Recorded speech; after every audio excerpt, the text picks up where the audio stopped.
ছুটে গিয়ে মরুভূমির বালির উপরে আব্বার কবরের পাশে গিয়ে গড়াগড়ি দিতে লাগলো আর বলতে লাগলো, আব্বা প্রত্যেকের বাচ্চারা তার বাচ্চাকে ডাকতে আসে, তার বাচ্চাকে কোলে করে নিয়ে করে তার বাচ্চাকে আদর করে চুমা দেয়, পিয়ার করে। আব্বা আমি মুহাম্মদ, কোনদিন আপনি আমাকে মুহাম্মদ বলে ডাকলেন না, কোনদিন আমাকে কোলে নিলেন না, আমাকে কোনদিন চুমা দিলেন না। আব্বা আমি মুহাম্মদ এসেছি, একবার আপনি মুহাম্মদ বলে ডাকে আমার কলিজাখানা ঠান্ডা হয়ে যাবে। একবার ডাকে। আল্লাহ নবীর এই কাকুতি বিনতি দেখে আম্মা আমিনা আমার রাসূলুল্লাহকে টেনে টেনে জড়িয়ে ধরে।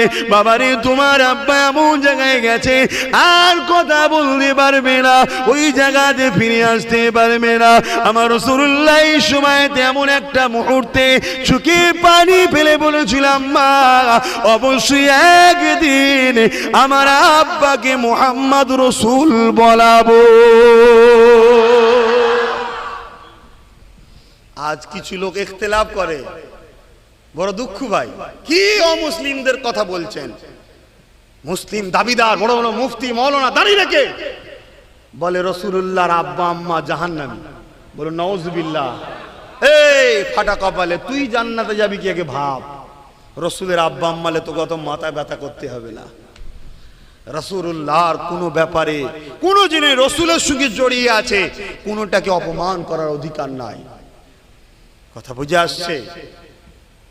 তারিখের কিতাবের মধ্যে আছে, বহুত হাদিস থেকে প্রমাণ আছে, আমার রাসূল পাক সাল্লাল্লাহু আলাইহি সাল্লামের আব্বা দ্বীনে ইব্রাহিমের মধ্যে ছিলেন। জোরে বলুন সুবহানাল্লাহ।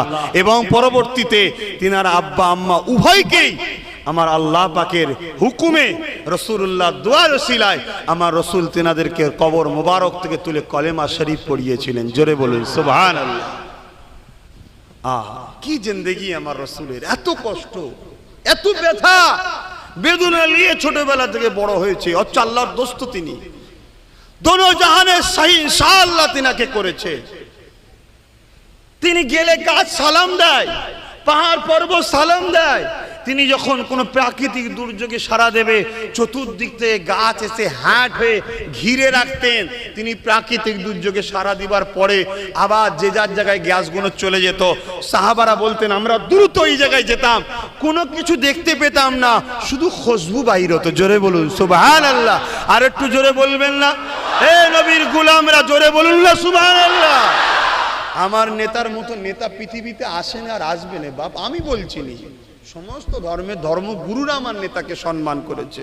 আর আমার নেতা তো শুধু আমার নয়, এ তো মানুষ তো জাতির পথ প্রদর্শক হয়ে এসেছে, তামাম মখলুকাতের নেতা ছিলেন। জোরে বলুন সুবহানাল্লাহ।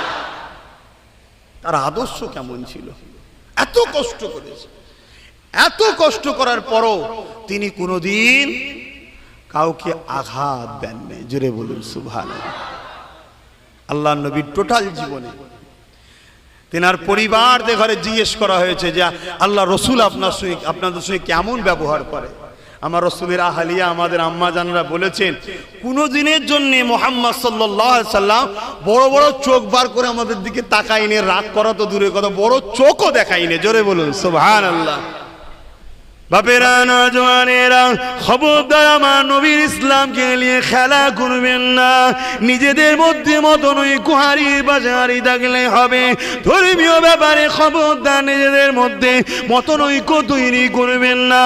এ যুবকেরা, তরুণীরা, আল্লাহ নবী, নূর নবী, দয়ার নবী এইভাবে তিনাকে জোর করে কোলে